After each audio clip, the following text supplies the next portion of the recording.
Селям алейкум, усім привіт усім нашим глядачам, які дивляться нас як у тимчасово окупованому Криму, так і по всій Україні та й по всьому світу.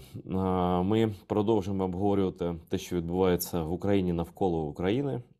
І сьогодні я дуже радий, що до нас долучився Ігор Ейдман, політолог, соціолог, публіцист відомий, який давно він з Росії, але давно живе в Берліні і має чітку проукраїнську позицію. Привіт, пане Ігоре. Привет, Эдер. Ну, що можна сказати? Після того, як відбулася ця зустріч, я перейду на трофейну мову, добре, щоб тобі зручніше було. После этой встречи G20, которую Зеленский в своем выступлении в записи, там, по-моему, так это было, назвал G19, дав понять, что России там не место. Россия продолжила обстрелы украинских городов и критичной инфраструктуры. Ничего не меняется, ничего не прекращается. Лавров обвиняет Украину в том, что она не слушается Запада и не хочет договориться с Россией. Вот как ты видишь на сегодняшний день эту ситуацию? Ну, ситуация, в общем-то, ожидаемая, предсказуемая. Дело в том, что эти маньяки, да, кремлевские, они уже просто не могут остановиться. Остановиться это для них смерти подобно. Они будут нестись к пропасти на полном ходу, столько, сколько они будут сидеть у руля. Потому что, как бы, вот если тут есть как бы два варианта, да, если они остановятся, да, остановят эту войну, поднимут лапы вверх, то они слетят тут же. А если они будут продолжать цепляться за власть, они еще какое-то время, то есть финал у них все равно будет один. Финал будет катастрофа и новая русская смута. Я об этом подробно много раз говорил и писал. Но как, этот финал может наступить или сразу, если они остановятся сейчас непосредственно, или какое-то время они еще агонию эту продлят. Здесь их поведение, в том числе прежде всего поведение Путина, напоминает, конечно, поведение Гитлера в конце Второй мировой войны. Уже как бы примерно с конца 1942 года поражение Германии было очевидно для всех, для наблюдателей, для самих, значит, квалифицированных специалистов в военной области, немецких, для союзников. Но, тем не менее, Гитлер не хотел и не мог остановиться, потому что он понимал, что вся его политическая карьера, вся его как бы база политическая, она основывается на войне. Если он проигрывает войну, ему конец, он слетает. Это было еще до того, как союзники по антигитлеровской коалиции официально объявили, что они будут требовать от Германии только капитуляции. Это было еще до того, когда у Гитлера были какие-то шансы там еще что о чем-то договориться. Он все равно на это не мог идти, потому что в любом случае он мог только... Его устраивал только один мир. Мир, когда ему дают карт-бланш на все завоевания, захваты, на беспредел. Другой вариант его не устраивал. Примерно то же самое происходит и с Путиным. Примерно то же самое. И он будет цепляться за власть, или пока его просто физически не устранят, свои или чужие, или пока он просто, опять-таки, не будет полностью разгромлен, и как Гитлер закончит свою жизнь в каком-нибудь своем очередном бункере, да, вместе с Алиной, видимо, поженившись или обвенчавшись под конец жизни, опять-таки, по примеру своего вдохновителя Адольфа Алаизовича, с Алиной Кабаевой, своей Евой Браун, а потом, значит, кто там у него, кто из ближайших людей, там, Патрушев, я не знаю, Песков, может быть, заверит его завещание. Вот и все. Как бы другого варианта нет. Никаких компромиссов не может быть. И не потому, что Украина такая, не такая, значит, жесткая в этом смысле, такая, значит, агрессивная якобы, а потому что просто компромиссы невозможны с этим режимом и невозможны для этого режима и лично для Путина. А как ты думаешь, это понимают, ну хотя бы в Америке, в Британии, то есть понимают бесполезность разговоров с ним? И о чем вообще говорит отсутствие Путина на G7, на G19, да, и поведение его говорящей лошади, я имею в виду Лаврова, вот который там, конечно, в труселях в американских, в этих всех, но полный набор бусов абориген с собой привез. Вот что это было? Я думаю, что ситуация следующая. Конечно, Путину, если бы он был реально тем мачо, да, как он же себя изображает, что он типа крутой, мачо, там его все боятся, бла-бла-бла, встал с колен, значит, и так далее, и так далее. Если бы он был действительно такой крутой, он, конечно, поехал бы, и там как бы к нему там не относились партнеры по переговорам, он бы там бычил и мог бы устроить шоу. Он же ориентируется на страны третьего мира, на развивающиеся страны. Вот Ага. для этого, для миллиардов этих людей, жителей третьего мира, которые не любят сильно Запад, и США, прежде всего, бы мог устроить там шоу и такого показать действительно себя каким-то таким мачо-меном. Но он, по большому счету, не мачо-мен, а жалкий трус, что он много раз демонстрировал и демонстрирует все время. Да? Как известно, что стиль выдает человека. Бытовые какие-то бытовые приметы выдают человека. Вот у него все это абсолютно поведение трусов, в быту, в стиль, и стиль труса. Помним мы все эти его длинные столы, там, значит, чемоданчики для калоприемники и так далее, чтобы, не дай бог, его там не вычислили по какашкам. И так как он патологический трус, он просто побоялся ехать на большую двадцатку. Первый, он побоялся, что его там могут устранить. Я думаю, он этого серьезно очень боится. Он проговаривается об этом, все время упоминает Сулеймани. И, видимо, и роль Сулеймани или Бен Ладена, для него это, видимо, кошмарный сон. Он, наверное, просыпается периодически от ужаса, что он в эту ситуацию попал. Он просто боится, что его американцы устранят. Это первое. И второе, он боялся просто уже не физически, а эмоционально, в личном плане противостоять, значит, другим лидерам западным, которые бы к нему, естественно, негативно относились, от него там что-то требовали и так далее. И так. То есть он просто струсил, подло струсил, как, знаете, его вызвали на стрелку, да, а он струсил, послал свою шестерку на стрелку. Пахан, видите ли, занят, говорит шестерка в виде Лаврова, да, а в действительности он просто стрелку как бы там без мата, про-та, то есть просто струсил элементарно. И это весь мир видел, его уже даже такой, скажем так, сам не богатырь, ни в каком смысле слова Шольц, и то по нему сейчас проехался, что Путин струсил. Сейчас это как бы тоже тема будет довольно долгая для То есть международных правильно ли я СМИ. понял, что Шольц назвал Путина жалким трусом? Это правда? Ну, Так? понимаешь, я, честно вам сказать, вот непосредственно немецком это выступление не слышал. Я слышал какие-то и в русской или русскоязычной прессе какие-то отклики, но он его фактически обвинил в трусости, это точно. Вот как конкретно он его назвал, чтобы не исказить смысл высказывания, я не могу, потому что я его Не, не но сам слышал. факт, что канцлер Германии по прозвищу бухгалтер вышел на Да, такой уровень, так сказать, неуважения к фюреру русскому, наверное, о да. чем-то тоже говорит. Вот. А Мгм. что это за история с заболевшим Лавровым? Какая-то клиника, не клиника, что-то там он ничего не понял, честно говоря. Может, ты более пристально наблюдал? Ну, я наблюдал тоже, конечно, не сказать, что слишком пристально, тем не менее, общая информация у меня есть. То есть, по всей видимости, Лавров в самолете то ли перепил, то ли плохо себя почувствовал. Но, в общем, когда он прилетел на Бали, он первым делом, и это подтвердил губернатор Бали, вернее, даже это информация от губернатора Бали, он заехал в местную клинику и там, видимо, проверил свое здоровье. То есть он там не лежал под капельницей, такого не было. Но он, видимо, с перепуга или перепоя прискакал к врачам, он уже старенький уже, и, видимо, судя по морде, да и курит, не очень здоровый чувак. Но вот он, видимо, прискакал и сказал, лошадь, значит, прискакала и сказала, что у нее какая-то, значит, плохо она себя чувствует. И добрые индонезийские врачи проверили, сказали лошади, что она более-менее здорова, и она поскакала на большую двадцатку. Вот и вся история. Ничего романтичного. Смотри, ну вот чем чаще говорят, что Путин там болен, я просто про болезни хочу, я слышу Мгм. это от сомнительных персонажей. Вот мои наблюдения показывают, и люди, которые за ним наблюдают со мной, делятся впечатлениями.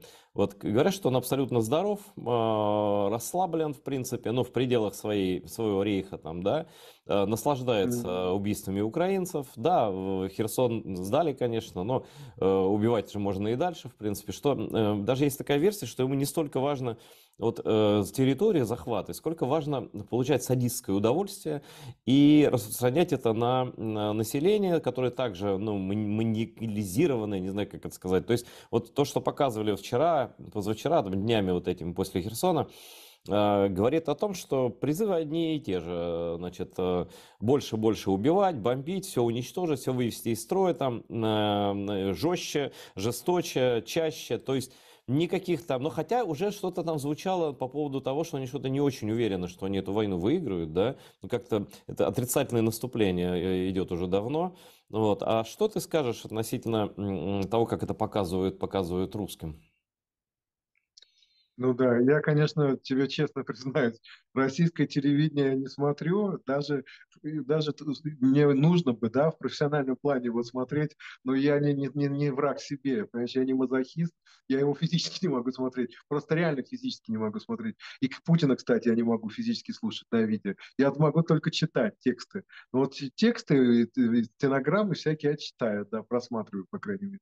Но вот по этим текстам видно, во-первых, да, тут есть еще момент вида. Ну, конечно, эти все долбанутые пропагандисты, они продолжают бесноваться, и они будут бесноваться до самого конца, что называется. Потом, значит, когда этот путинский рейх падет, если они живы останутся, они начнут также, значит, бесноваться о том, как Путин их ввел в заблуждение, обманул и так далее, и так далее, что они совсем не то ждали, будут оправдываться. Но это, то есть это абсолютно продажные шкуры, и к ним прислушиваться никакого смысла нет. Это с одной стороны. С другой стороны, я слежу внимательно за социологией. Тут есть какой момент, что да, прекрасно мы знаем, государство полицейское, все боятся говорить правду, это все понятно. Но тем не менее, особенно по всяким независимым проектам, а такие есть, значит, Russian Fence, например, значит, можно отследить определенные тенденции. Скажем так, абсолютные цифры некорректны, потому что процентов 15-20 откровенно говорят, что они не могут говорить правду при опросах. Значит, но, тем не менее, тенденция отследить можно. Сейчас явно тенденция следующая. Популярно все становится, популярнее становится идея, что мирных переговоров и мира. Тут почему? Почему так происходит? Я поясню. Дело в том, что население было изначально зациклено, настроено пропагандой всей на победу. Это же победобесие, это же государственная религия, это всю, как бы суть рейха, да, идеологическая, это победобесие. Все время побеждать и беситься по этому поводу. Отсюда и победобесие. Значит, 45-й год и вперед из песни дальше. Но когда этой победы явно не приходит, она не пришла и не собирается приходить, и наоборот поражение, люди начали чесать репу и думать, ну раз победить не удается, ну давайте тогда хоть как-то типа замиримся, ну что тогда воевать-то, если победы нет. То есть если вот твоя идея о том, что Путину она, интересно было бы вот как по Оруэллу, чисто по Оруэллу, то есть война ради войны без цели победить, ну это, скажем, спорный момент, можно это обсуждать, но населению и верхушке это точно не нужно. Потому что для населения эта война, она все ближе и ближе к горлу подбирается. Сейчас же идет уже обратная связь, то есть тупые вот всякие Софьи Петровны, такие, значит, обывательницы из образованцы, из известного повести Софьи Чуковской, они показывают, что их детей не трогали, они все были довольны, да, и ребенка собрали на убой, думали, что все будет хорошо, а теперь идут уже, идет обратная связь, что полный писец там на этом фронте, что там их бросают необученных, невооруженных, необмунтированных там в окопы под обстрелы, сами еще и обстреливают, в общем, там пристреливаются, что ли. Ну, то есть просто используют как пушечное мясо. И эта вот обратная связь, она все больше и больше распространяется по стране. И поэтому негативные коннотации, негативные ощущения, которые вызывает эта война, растут. То есть по тем же соцопросам здесь как бы это можно их достоверно воспринимать, потому что это не связано с политикой, а связано с настроениями. Тревожность подскочила в 2 раза, значит, депрессивные все состояния тоже подскочили резко. То есть население начало чесать репу и переживать. Но интересно, что и верхушка тоже, безусловно. Потому что верхушка понимает, что победы нет, а бесконечно воевать нельзя, а война будет разорительная не только для страны, но непосредственно для нее. У них уже у верхушки, у многих, по крайней мере, отобрали активы, яхты там на Западе, и это все будет продолжаться и дальше. То есть это тоже затягивание не может ее радовать. Поэтому если война вот так бесконечно затянется, ну, то есть бесконечно она какое-то длительное время, то, безусловно, я думаю, даже уже к весне режим, во-первых, начнется обостриться конфликт, раскол внутри элиты, что мы сейчас уже видим. С одной стороны, значит, отморозки, которым война нужна действительно ради войны, они на этом зарабатывают, радикалы, там типа Пригожина, там Кадырова, как и этого Суровикина дебила, а с другой стороны, большая часть олигархии, большая часть верхушки, в том числе и даже силовики, которые стандартные, которые привыкли, значит, на своих дачках, в баньках париться и водку жрать, а не напрягаться на войне. Да? Все они против войны, я имею в виду подавляющее большинство этой верхушки, в том числе и силовики. И им тоже все это не нужно. Поэтому раскол будет усиливаться в элите, значит, и поддержка в обществе тоже будет падать. И все это, безусловно, помимо внешней катастрофы, и к внутренней тоже приведет. Причем, чем больше будет поражений вовне, тем сильнее будет рушиться стабильность внутри. Вот у меня тоже в одном из интервью Александр Матиш, он по образованию дипломат, военный, закончил военную академию, ну и вообще такой очень аналитичный человек. Сейчас он на фронте, он там анализировал, что по его подсчетам, по всем его подсчетам, говорит, что Россия потерпит окончательное поражение, ну, когда это все будут понимать, где-то в сентябре следующего года. Вот, и он предрек еще такую вещь, как ну, видимо, он знает, о чем говорит, я детали спрашивать не стал, что потери России будут расти в прогрессии. Не просто там в 2 раза, а в прогрессии. И мы видим, кстати, по сводкам Генштаба, как, ну, иначе бы, собственно говоря, если бы не было потерь, то не бежали бы из Херсона, понятно. Это уже войска бегут, когда безнадега, как бы отступают и так далее. Как ты думаешь, это вот, чем-то оправдано вот такие срока прогнозировать? Или как у тебя другой Я, прогноз? честно, не слышал про, вот, как бы, про этого эксперта и не слышал его Не, оценки, ну но я это примерно очень умный так человек, же. реально, Я который... верю тебе абсолютно. Но я абсолютно то же самое говорю уже в последние месяцы. Ведь что будущий год, 2023, путинский режим не переживет.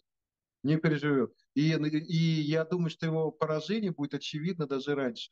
Но просто он может еще стагнировать какое-то время. Но как бы поражение такое, в том числе и военное, и экономическое поражение противостояния Западу, будет заметно, очевидно, совершенно к концу весны будущего года. Почему? Тут ряд факторов, в том числе экономических. Значит, к этому времени ударят мощнейшим образом по российскому бюджету нефтяные санкции, нефтедоллары будут в значительной степени истощен поток, потому что они нефтяные санкции на нефть вводятся только с 1 декабря, на нефтепродукты на несколько месяцев позже. И еще какое-то время должно пройти, пока это скажется на экономике, с одной стороны. С другой стороны, я думаю, что тут опять-таки по всем как бы обещаниям некая критическая масса западного оружия должна уже накопиться к тому времени, в том числе и наступательного. И это два. И три, собственно, вот этой внутренней тенденции к раздраю, расколу внутри этого фашистского лагеря путинского, они к этому времени, когда уже станет понятно, и, во-первых, денег будет меньше гораздо, и станет понятно, что все в тартарары катится уже окончательно, даже самым тупым. Эти все расколы, все эти раздраи в этом лагере, а и критическая масса их накопится, и это может просто вызвать такую детонацию, взрыв.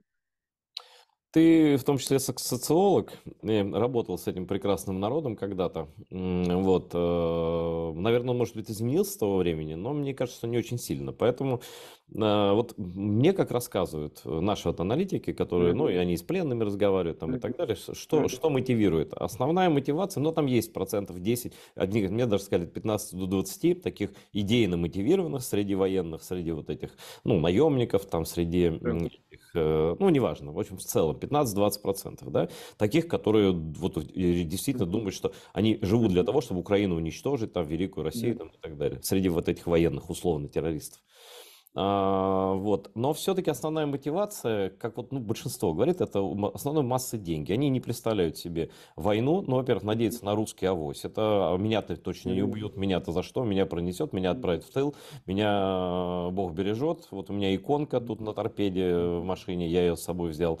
Вот, ну и такое прочее, да, и деньги, правда, шаленые, да, я не знаю, как сумасшедшие по-русски, да, вот, и, ну, там, 175 тысяч он минимум обещал, причем он понял, что так это совсем не работает, он пообещал карточка вдовы, жены, супруги, он называет карточка вдовы, значит, то есть она карточку получает, он уходит, и даже если он на связь не выходит полгода, деньги идут, и деньги немалые, и она как бы не волнуется, ну, значит, раз деньги идут, значит, мой-то жив, герой там где-то там, вот, и так далее. Вот это связано ли это с вот уйдет ли эта мотивация, ну, во-первых, увеличение количества погибших оккупантов, так, плюс ухудшение экономического состояния. Вот ты думаешь, что это действительно где-то вот на конец весны примерно случится такой цукцванг, когда, ну, как бы нечем будет ходить, и будет такое раздражение вместо эйфории там, и от погашения кредитов там, и так далее.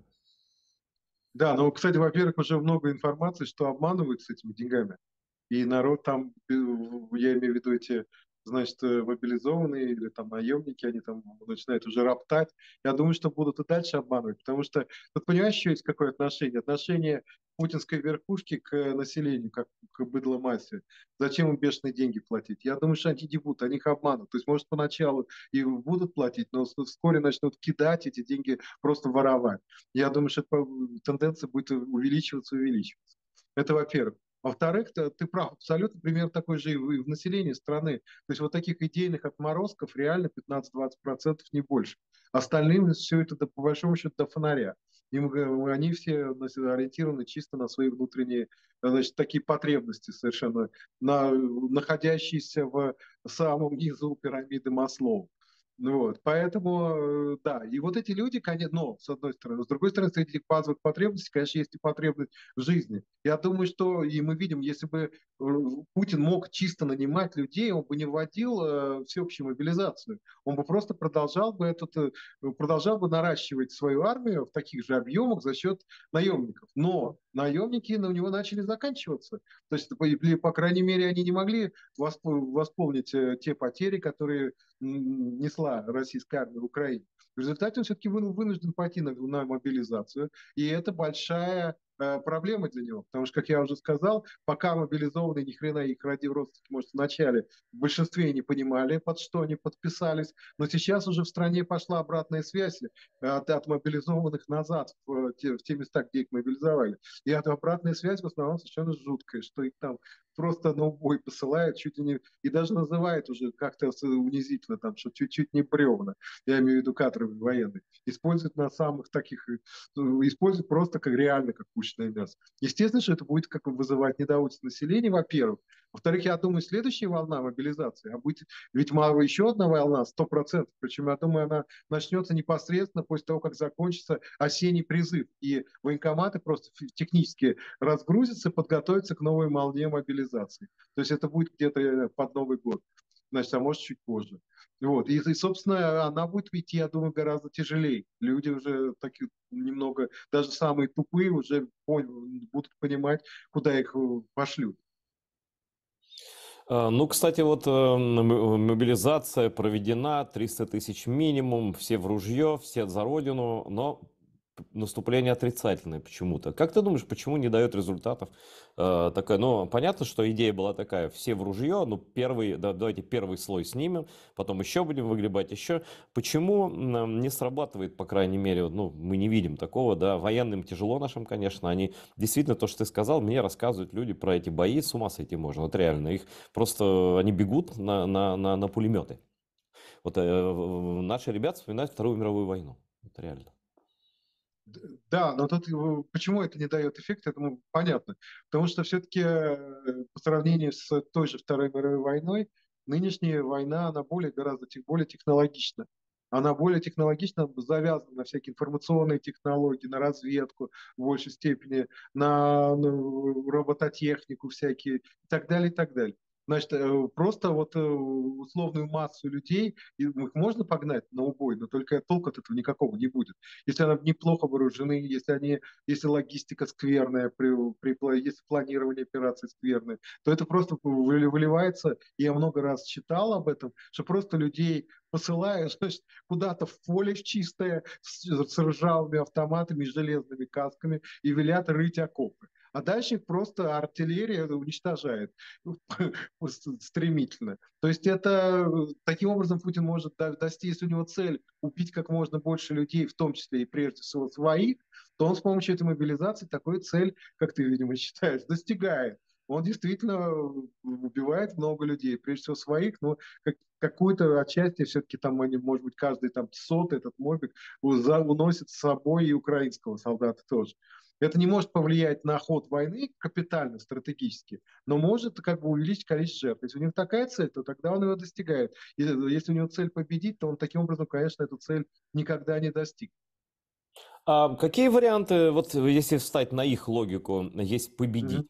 Вот как это, что это должна быть за победа? Что они, какие сверхусилия должна Россия, матушка, там, приложить, чтобы переломить ход войны? Есть что-то в арсенале у него, ну, кроме, наверное, ядерного оружия, наверное, все-таки, как ты считаешь, ядерное оружие вообще списано в утиль после этой G20 и так далее? То есть, как бы дали понять ему, что не нужно, вот этим точно не нужно заниматься или нет еще?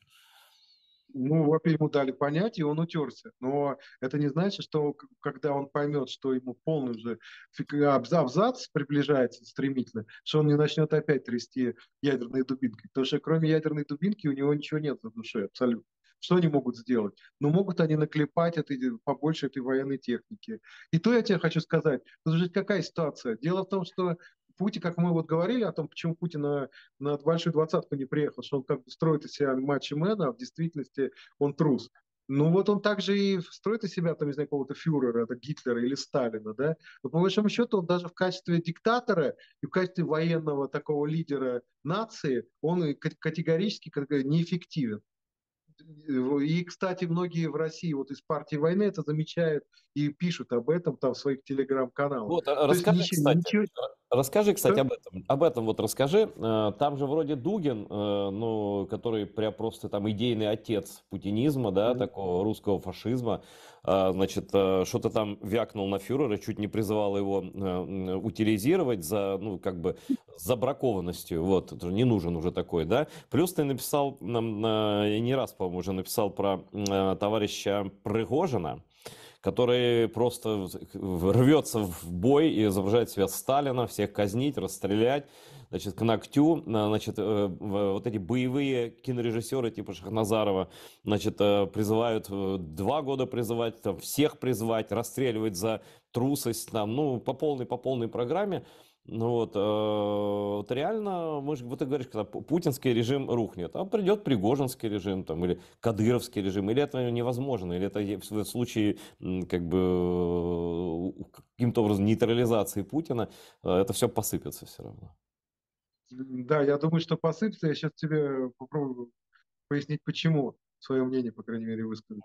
Дело в том, что для того чтобы пришел Пригожин или Кадыров, у них должна быть какая-то поддержка или в элите, и в верхушке, да, правящей, массовая, или у населения. Почему, как они по-другому придут, да, то есть их кто-то должен поставить. Вот эти все фашистские лидеры, они приходили и при общественной поддержке, и при поддержке различных элитарных групп. Значит, у Пригожина и Кадыров, и люди типа их, они для российской правящей верхушки, для этой коррумпированной бюрократии, да для того же и генералитета, и для силовиков, это чужие. Это чужие, это выскочки. Понимаешь, то есть, условно, каждый чиновник высиживал свое кресло там годами, каждый генерал там подсиживал и других генералов и делал карьеру годами. Они все друг друга знают, у них стройная иерархия. И вдруг какой-то, значит, бывший зэк, а потом ресторатор начинает их учить жизни. Естественно, что это их безумно раздражает. Или какой-то бывший абрек, да, их начинает учить жизни. Это тоже их раздражает. Поэтому ФСБшники ненавидят Кадырова, как известно. И с ним постоянно в терках. Так что никакой верхушечной поддержки они не получат, а наоборот, скорее верхушка, в том числе и силовая, их сожрет. Как только Путин перестанет, особенно Пригожина, крышевать, его сожрут тут же. Он уже, я уверен, раздражает безумно. И Министерство обороны, и ФСБ, и я уже не говорю про губернаторов, да, с которыми он просто откровенно там ругается. То есть он, что называется, для чиновников этот человек уже типа давно по берега попутал, и его нужно ликвидировать, а ни в коем случае не приводить к власти. Потому что им не нужен новый Сталин и новый 37-й год чистки в руководстве. Население их тоже активно не поддержит. Потому что мы с тобой уже говорили, да, об этом, что 15-20% фашистов. Всем остальным все по барабану, они хотят просто сытой, тихой жизни, да, они хотят сладко жрать, значит, вкусно пить и так далее, иметь там свою какую-нибудь машинешку, квартирешку, дачку и все. Ничего им это не нужно. Это не молодежь, у молодежи другие планы, у них совершенно другая ориентация на карьеру, на там перспективы, на бизнес. То есть вся эта идеология патриотическая уверяю тебя, проценту двум третям точно, если не трем четвертям россиян не нужна нафиг.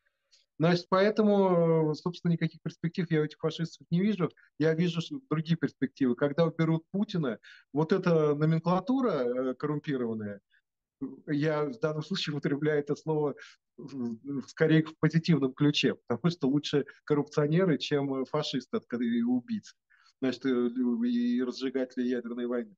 Так вот, она все это закроет, всю эту шарашку патриотическую, всю эту войну, всю эту мобилизацию населения, все эти безумные идеи, всех этих Дугиных и Прилепиных просто сдадут в утиль или посадят в клетку. И они будут опять сладко жрать, вкусно пить, ездить по заграницам, вернуться в свои яхты и так далее. По крайней мере, у них цель такая. А для реализации этой цели им нужно будет капитулировать перед Западом, просто элементарно.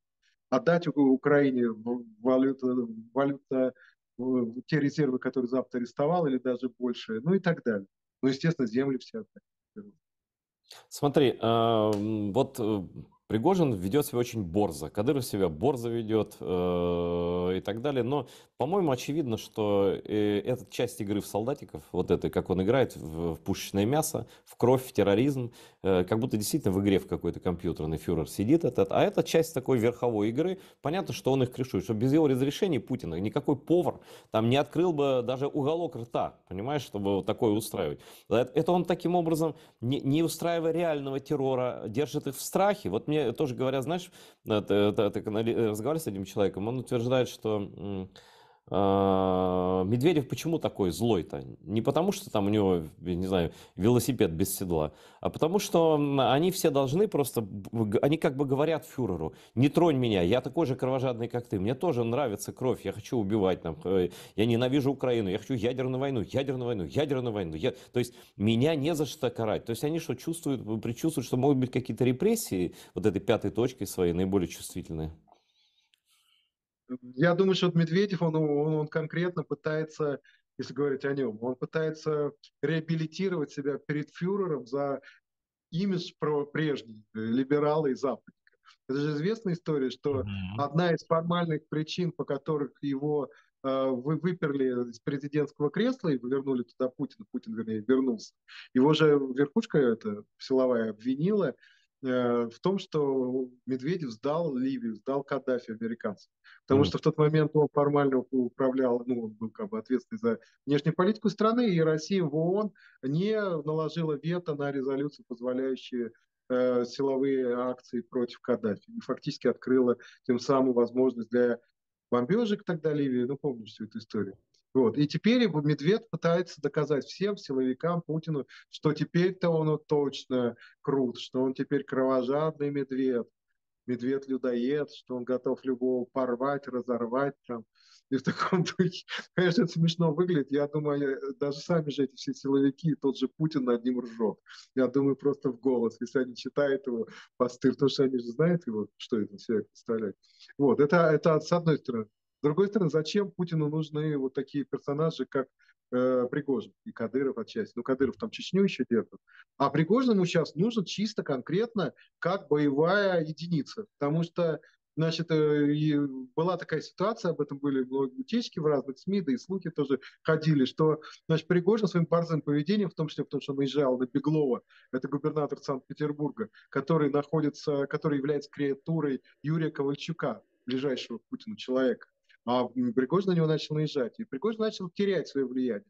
Но в связи с началом войны в Украине он, значит, продемонстрировал, что в отличие от регулярной армии, что-то может. Я не знаю, насколько это реально, или это понты, пиар там, но он типа внушил Путину, что он незаменим, что он может побеждать, что его, значит, вот эти гаврики, бандиты, значит, которые у него там служат, да, что они могут быть эффективны и так далее. Это было в том числе как бы, в сражениях в Луганской области, когда там пригожинцы что-то там взяли. Я опять опять-таки не поручусь, что это все так и есть, по крайней мере, понтов накидали. Поэтому Пригожин сейчас оборзел, потому что он считает, что Путин от него зависит, что армия совсем себя дискредитировала, а вот Пригожинская братва себя показывает хорошо. И Путин от него пока идет война, от него зависит. Конечно, отчасти, наверное, это так, но я думаю, что когда война закончится, это, я думаю, что при Путине она не закончится в любом случае. Но если бы даже она при Путине закончилась, то Путин бы нашел пригожинским бандитам другое применение, потому что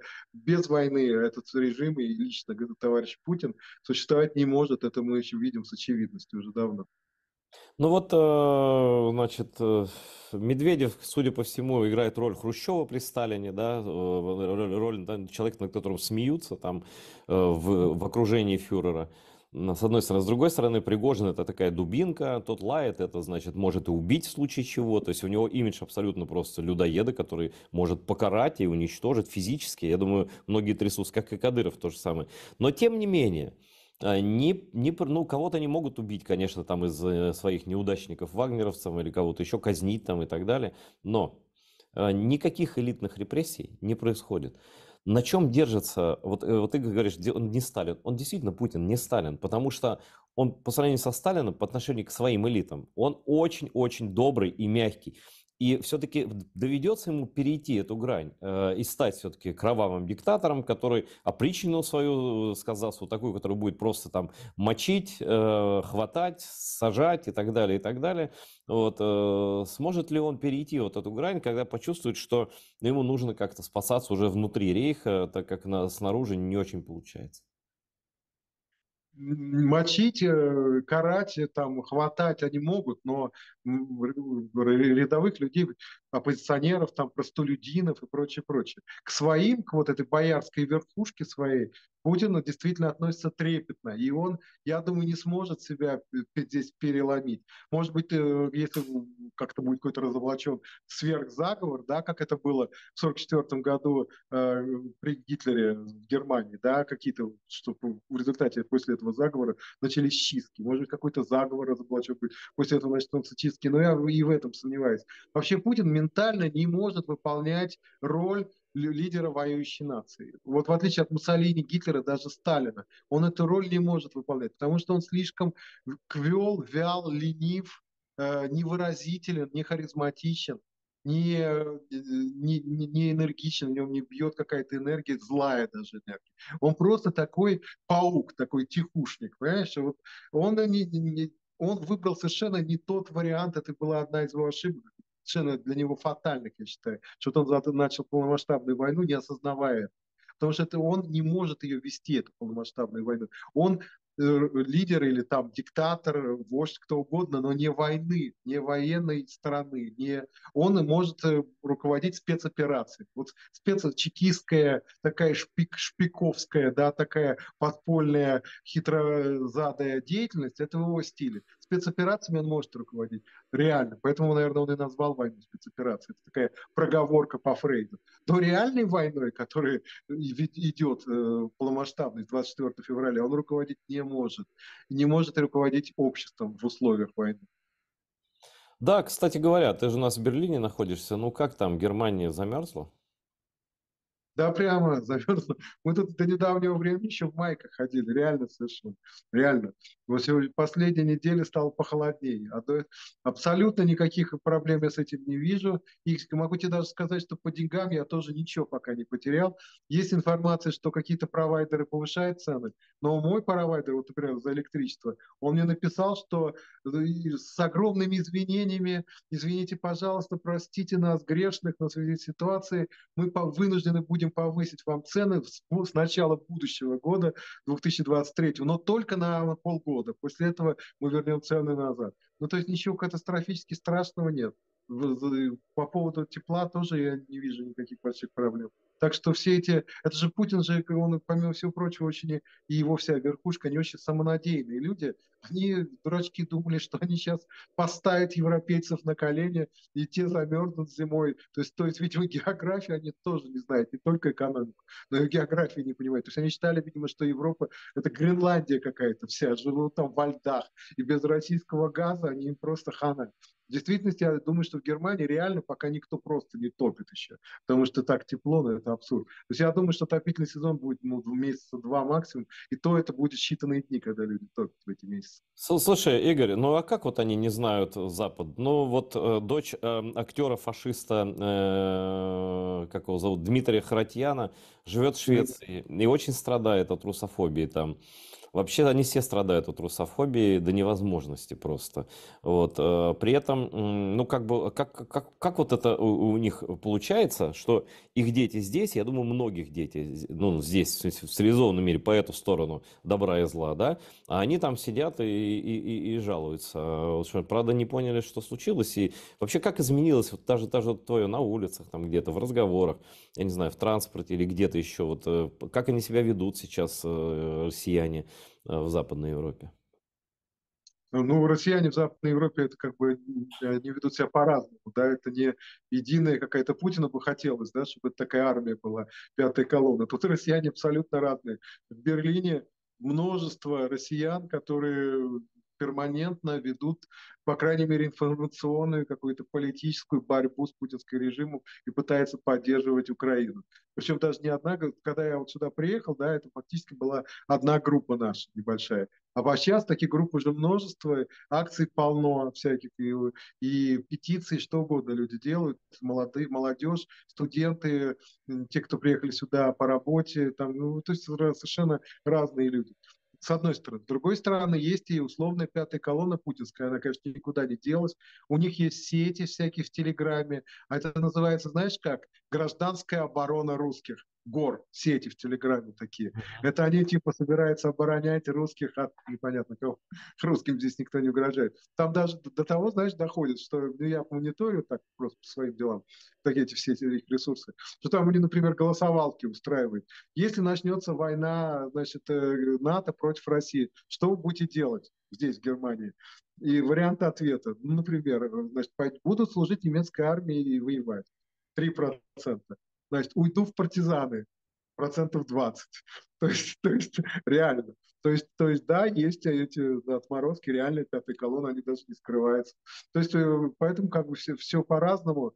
Ну, детей элиты, конечно, среди них нет, потому что они там не сидят в социальных сетях, они там живут. И естественно, что множество домов, там дворцов, неважно, особняков, принадлежит здесь российской элиты, в Баден-Бадене, например, да и нас в Берлине тоже. Они, эти затихарились, этих не слышно, не видно, они стараются не светиться, боятся всего. Значит, кого-то уже расказачили, как, например, Алишера Усманова, кто-то на очереди. Так что этим сейчас как раз нелегко. Я думаю, они проклинают просто Путина, который втравил их в эту войну и что называется, поставил крест на их сытой и довольной жизни на Западе. Ну вот ты употребил фразу несколько ответов назад, что Путина скинут. Я когда слышу эту фразу, я не понимаю, во-первых, кто этим может заняться. Мне кажется, они друг другу вообще не доверяют. Во-вторых, как это может физически произойти? По сценарию Горбачева, по сценарию Хрущева, по сценарию какому-то другому, более жесткому. Кто вообще может взять на себя ответственность? Вот сказать, я грубо говоря, отстранил, арестовал, убил фюрера. Вот это же надо будет русским сказать, что любимый-то ошибался фюрер, а как это можно сказать? Его же съедят тут же, и нет? Или наоборот поблагодарят? Не съедят, начну с конца, да, когда это все произойдет, никого не съедят, а народ быстро схавает эту всю новую информацию, что оказался наш отец не отцом, а сукой, и Путин сошел с ума, и в таком духе. И они будут все поддакивать и уверять, что они давно об этом подозревали. Вот те 15-20% фашистов, они будут спорить, да, они могут, как вот в 93-м году, в 91-м было, не будут выходить на демонстрации с портретами Сталина, Путина, но это меньшинство. А большинство населения это все схавает за милую душу, новую информацию. А теперь о самом заговоре. Ну, во-первых, ты прав совершенно. Я думаю, главное препятствие, этот заговор бы давно уже состоялся, но главное препятствие для него, что они все друг другу не доверяют. Это правда. И он сумел выстроить такую систему, Путин, что там множество группировок, все друг с другом находятся в состоянии перманентной войны, и объединиться им очень тяжело. Но теоретически все может быть. Я тебе могу привести несколько примеров, когда сама же верхушка диктаторского режима договаривалась и свергала своего, что называется, диктатора. Ну, например, Муссолини отстранил от власти никто иной, как Большой фашистский совет. То есть просто реально те же его выдвиженцы, там, включая его зятя. Его зять, министр иностранных дел одно время при Муссолини, Чана, участвовал вот в этом отстранении тестя Муссолини от власти. Потом его, кстати, расстреляли, когда немцы Муссолини вернули в республику Сало. Ну, тогда была образована республика Сало, они его сначала освободили, немцы, Скорцени его освободил. Ну вот, но до этого Большой Советский фашистский совет его отстранил. Хрущева фактически отстранил от Политбюро. Кстати, заговоры эти немного похожи были, хотя вот Большой фашистский совет довольно спонтанно принял это решение. А заговор против Хрущева зрел давно. Но участвовал тоже там верхушка. Без силовиков, конечно, это сделать нельзя. Но вот есть такой, например, Совет Безопасности России. Да? Туда входят все ключевые силовики, все ключевые чиновники. Значит, если они, предположим, да, о чем-то между собой договорятся, что, например, Путина объявить сумасшедшим, закрыть в дурке и начать срочно, значит, пытаться договариваться с Западом и сворачивать всю эту войну к чертовой матери. И вот если они, вот эта верхушка этого Совета Безопасности, да, о чем-то договориться, то, конечно, они могут Путина сверху. И мощностей для этого не хватит. Потом Совет Федерации Госдумы все это все эти решения, когда будет понятно, что реальная сила не у Путина, а его противников, и он задержит, они не будут устраивать всех этих шоу с Белым домом, как это было при попытке отстранить Горбачева. Они все это в Совет Федерации Госдумы, все эти решения быстро подтвердят. Если это бы произошло. То есть это должны быть люди там, да, есть как понятно, что Мишустин или Собянин совершенно очевидно хотели бы свергнуть Путина, потому что и вся вот эта часть умеренных чиновников, умеренных бюрократов, потому что вся эта война им нафиг не нужна, она полностью все их планы, всю их сытую жизнь рушит. Да, и сюда же входит большинство министров, большинство губернаторов в, эту же, в, это же, в этот же ряд. Вопрос заключается в силовиках. То есть люди, прежде всего, Патрушевы, как и секретаря Совета Безопасности, Бортникове, руководители армии. Но я думаю, что даже руководство армии, тот же Пригожин вот своими нападками, может довести до того, что они решат избавиться даже не от Пригожина, а от его крыши, то есть от Путина.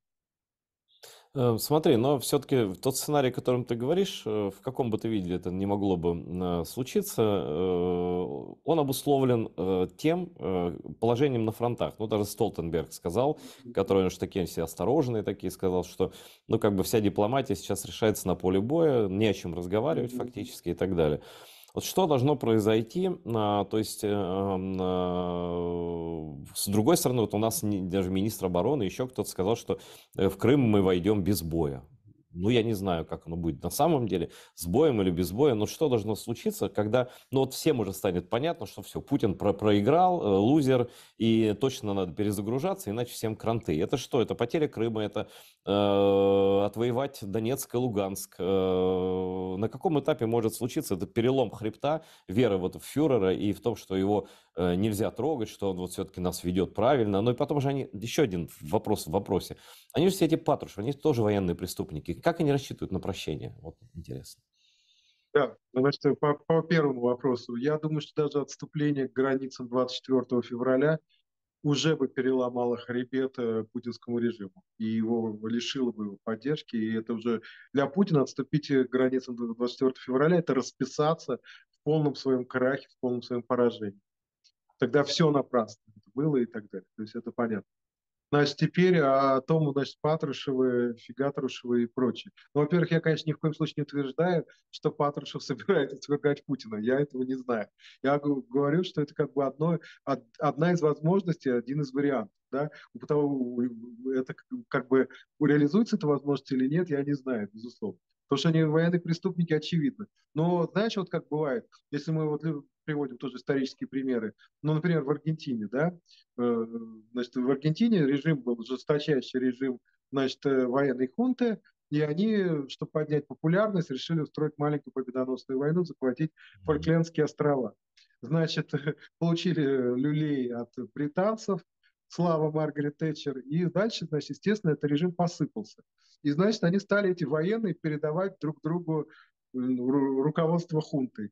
Я сейчас просто не фамилию уже не помню, не сроков, но, какой-то был переходный период, когда один, значит, адмирал менял другого генерала-адмирала, вот, но через какое-то время все-таки они вынуждены были привести к власти или отдать власть светскому, гражданскому, то есть правительству, и в результате всех этих генералов посадили. И те, кто был в тот момент, когда была война фольклендская, главой правительства, и те, кто и его сменщиков, и сменщиков, всех посадили. Так что я думаю, такая ситуация не исключена и в России. А как ты думаешь, может ли, ну, коллективный Запад, ну, естественно, и на это Украина должна согласиться прежде всего, да, но, скажем так, дать амнистию в какой-то форме людям, которые, ну, грубо говоря, принесут голову Путина и попросят о капитуляции перед Украиной и Западом? Я думаю, что это возможно, причем возможно не только из-за того, что из какой-то там доброты, что ли, Запада, но просто люди и в Украине, и на Западе, они рациональные. И если, скажем так, если задача, то есть перед ними не стоит задача мести. Вообще месть это как бы иррациональное чувство. И перед ними стоит задача победить в этой войне, и уничтожить этот фашистский режим, уничтожить ту экзистенциальную угрозу, которую он несет миру. Если они решат, что для этого рационально, значит, амнистировать кого-то, значит, они амнистируют. И это, ну, может быть неприятно, но это как бы неизбежно. Надо сказать, что даже отнюдь не все нацистские преступники понесли за наказание. И, собственно, даже в той же Западной Германии было множество бывших нацистских преступников во власти. И после 1945 года. То есть кто-то там отсидел пару лет, кто-то вообще не отсидел. В бизнесе еще больше было людей, связанных с нацизмом. Я вот, значит, у нас в доме, там надпись такая «Круп Тисон». Вот до сих пор такая надпись. Круп был, скажем, руководителем немецкой индустрии, которая работала на войну, председателем там совета экономического совета Германии всю войну. У него даже, видишь, у него наследников даже фирму не отняли. Я не знаю, как в какой-то ситуации остался один бренд, или она наследникам принадлежит. Ну, то есть это не самое важное. Самое важное, что гитлеровский режим был уничтожен, значит, Германия перестала быть угрозой для мира. Вот и все. Смотри, сейчас мы говорили уже про граждан России, которые, ну, уехали после 24 февраля, многие уехали, когда уже за ними пришли, грубо говоря, испугались мобилизации и так далее. Вот. Есть такие случаи, и я просто хочу, чтобы ты как-то оценил это, мне трудно это понять вообще. Вот они живут на Западе. Например, вчера мне один волонтер из Литвы рассказал историю. Они собирали, обращались к гражданам России, которые типа против войны, которые состоят в этих группах «Ковчег», значит, типа хороших русских. У них телеграм-каналы, у них там сайты есть и так далее. Вот, но так получается, что, ну, понятно, что с русских собирать деньги на оружие в открытую никто и не будет, как бы, но нам от них, в общем-то, этого и не надо. Но хотя, если бы не хотели, но кто хочет, тот помогает и так. Вот, а там удаляют, например, из этих пабликов объявления даже о скорых помощи, там, о бусик какой-то собирают, там, какую-то машинку там для ЗСУ, да, и местные эти модераторы этих групп Ковчег пишут: мы против войны, мы против того, что убивали россиян, хотя, ну, это просто помощь ЗСУ. Но так, на мой взгляд, это как украинцы это оценивают. Но если вы за то, чтобы не помогать нашей армии, значит, вы за успехи своей. Вот, и все эти ваши разговоры о том, что вы оппозиционные, ну, в пользу бедных. Они не проходят проверку элементарными вещами, даже сбором на медицину. Уж не говорю про все остальное. Вот что это за явление такое? Почему они так себя ведут? Ну, ты знаешь, это ты говоришь о конкретном случае, да, есть какие-то группы, что разные бывают, какие-то группы, возможно, так себя ведут, другие группы, их множество. Я, кстати, не сталкивался с таким поведением, но охотно верю, я не Нет, знаю ничего это факт. нехорошего. Просто я видел. Да, но я с ними, я честно тебе могу сказать, я знаю, что такая группа существует, Ковчег. Даже мы тут на конференцию позовем, которая в декабре будет в начале, но я ну, не следил за их деятельностью. Но вот те люди, которые в Берлине, например, протестуют против путинского режима, они вполне активно занимаются и прямой, те, кто имеет такую возможность, прямой поддержкой, прежде всего, конечно, беженцев в большей степени, но и ВСУ тоже, те, кто может. помогают. Те, кто не боится, во-первых, потому что понятно, что те, кто... Есть же еще тип людей, которые каким-то образом связаны с Россией, живут на два дома, те, конечно, просто элементарно боятся. А те, кто не боится, и у тех, у кого есть материальные возможности, они стараются поддерживать. А с чем связано, поясни, пожалуйста, с чем связана эта любовь россиян к ношению тюремной робы? Я имею в виду вот что. Ну, вот, на мой взгляд, поведение это, когда ты уезжаешь из России, причем типа навсегда, и носишь это клеймо агента иностранного, физического еще лица какого-то агента, он полный бредятина полный, как на лбу себе хрен нарисовать. Я имею в виду овощи, конечно. Вот, но, значит, у меня даже родилось такое понятие, что русские это рабы, которые носят кандалы с собой везде, по всему миру, куда бы они ни поехали. Что это за позорное явление такое аморальное, а? Нет, знаешь, я думаю, что здесь оно объясняется абсолютно не какой-то идеологией, а абсолютно меркантильными интересами.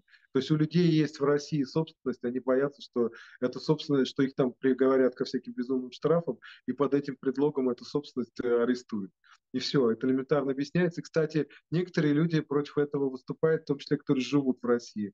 Я много раз читал резкое возмущение этим, например, тем, что люди пишут и ставят свои плашки, иностранный агент, например, со стороны Александра Скопова или Подробинника. То есть люди, опять-таки, все разные, да, кто-то ставит эти платки, кто-то не ставит. Например, Роман Доброхотов, когда его признали иностранным агентом, он прежде всего написал такую вещь, что типа, ну я сейчас не помню, но что-то очень нецензурное по поводу того, что он имеет, что-то по поводу того, что он имеет, что он, как он относится к этой ситуации, к тем, кто придумал эту дебильную надпись, дебильную Ну плашку. да, на самом деле действительно, я напомню просто, Роман Доброхотов, это, по-моему, сайт Insider, он журналист и Да, довольно-таки неплохой, кстати, да, довольно-таки честный, да, что вообще редкость среди русских журналистов. Ну окей, вот так сплив час нашої програми. Я дуже вдячний Ігорю Ейдману з Берліна, який долучився до нас і свої думки дуже розлого нам розповів. Дякую тобі, друже. А також я дякую глядачам телеканалу ОТР, де б ви не жили. Я знаю, що ми разом, що ви допомагаєте Україні в будь-який спосіб, і що ви точно не стоїте осторонь. Російський рейх буде зруйновано, Крим, Сербія, Саладжак, Україна переможе. До нових зустрічей, дивіться ОТР.